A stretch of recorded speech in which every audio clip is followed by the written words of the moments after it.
I used to think my life was solid.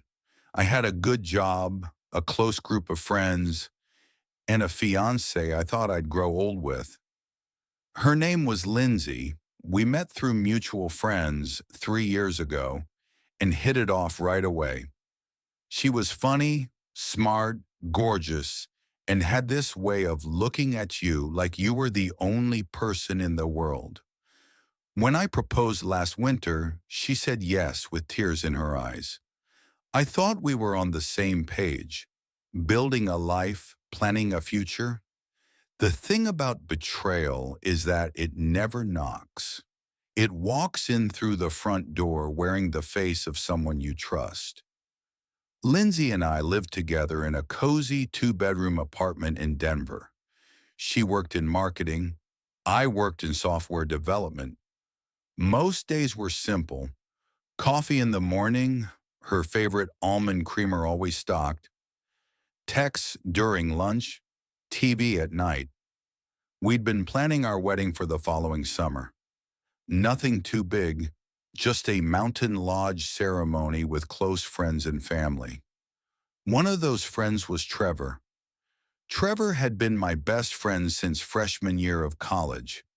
We'd been through everything together: breakups, road trips, terrible jobs, even a brief stint living together when we were both too broke to afford separate places. He was always there. He knew Lindsay, hung out with us all the time. I never thought twice about it, until I did. It started with little things. Lindsay would put her phone face down a lot more. She started working late more often, sometimes 2 or 3 times a week. She seemed distracted, not cold exactly, just emotionally distant. We hadn't been intimate in a while, but I chalked it up to wedding stress. Then came the Friday night that changed everything. I had a late client call that got canceled, so I came home 2 hours earlier than expected. When I walked into the apartment, it was quiet, too quiet. Lindsay was supposedly out with her coworkers for happy hour. I noticed her keys on the table. Her purse was still there too. That was odd. I stepped into the bedroom and felt the air shift. Nothing was out of place, but something felt wrong. I walked toward the window. That's when I heard it. A faint laugh. Not from outside, but from the second bedroom, the office. I opened the door and there it was. Not a scene. Not clothes scattered or bodies tangled. Just her and Trevor sitting too close on the couch, her hand on his knee, his face flushed like he'd just run a marathon. The way they sprang apart when I walked in told me everything. Lindsay gasped. Trevor looked like he'd seen a ghost. "Hey, man," he said, standing up quickly. I thought you were, I thought you were at happy hour," I said, locking eyes with her. She opened her mouth, but nothing came out. Her lips trembled. "I can explain," she said finally. But she couldn't. Not really. Because what do you say when the people you trusted the most rip the floor out from under you? I left without another word. I grabbed my car keys, got in my truck, and drove. I didn't know where I was going. I just needed to get away before I did something I'd regret. I stayed in a cheap motel on the edge of town for the next few nights. No one knew I was there. I turned off my phone. I didn't want apologies, explanations, or excuses. I wanted silence.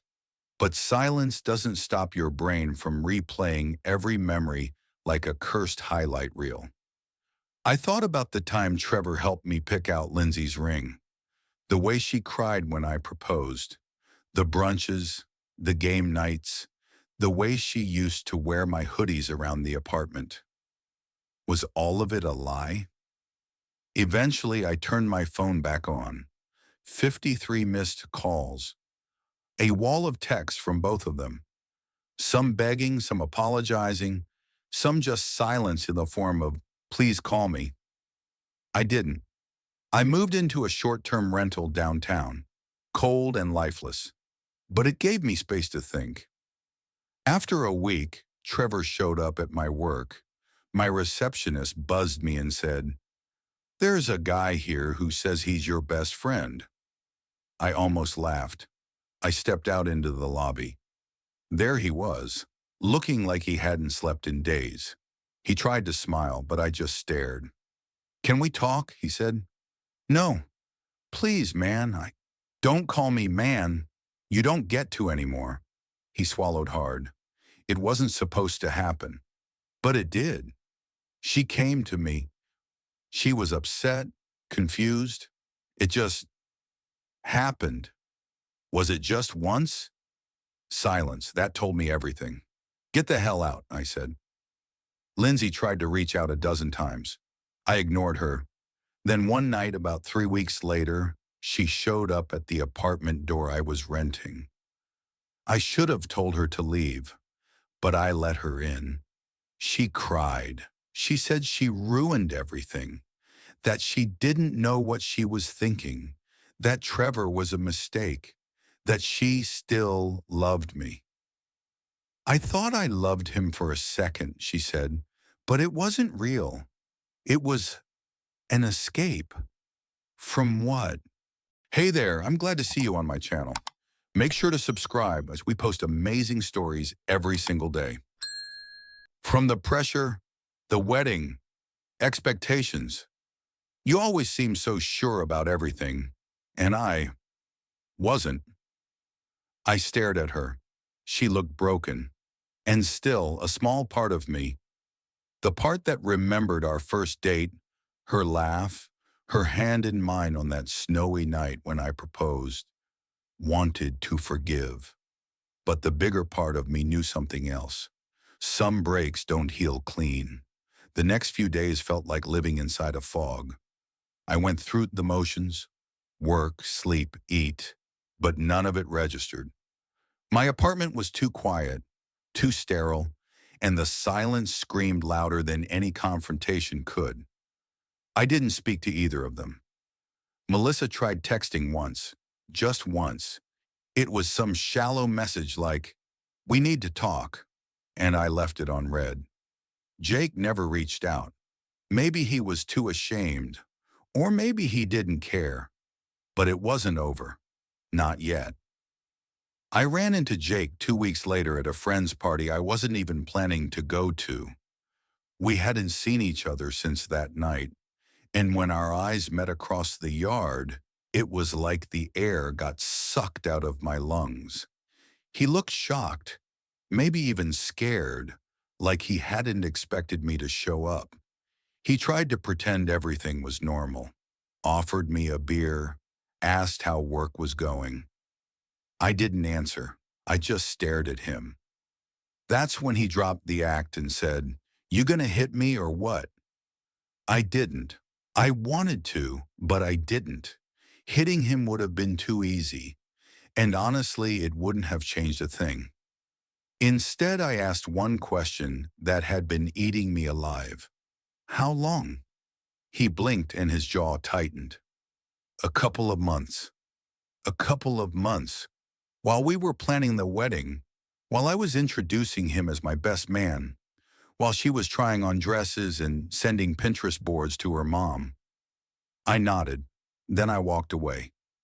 Not angrily, not dramatically, just done. That should have been the end of it.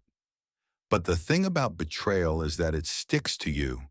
It seeps into the parts of you that were once solid and makes them soft, uncertain. I started questioning everyone around me, friends, coworkers, even my own judgment. I couldn't trust my gut anymore. It had failed me. Months passed. I focused on rebuilding my life. Slowly, I picked up new hobbies, changed my daily routines, and eventually started talking to a therapist. It helped. Not overnight, but enough to see the cracks begin to mend. Then one day, while grabbing groceries, I bumped into Melissa. She looked different, tired, maybe even regretful. We stood in the same aisle for a full minute before she spoke. I didn't mean to fall for him. I didn't respond. What could I say to that? I still think about you, she added. That's when I realized something. I didn't think about her. Not anymore.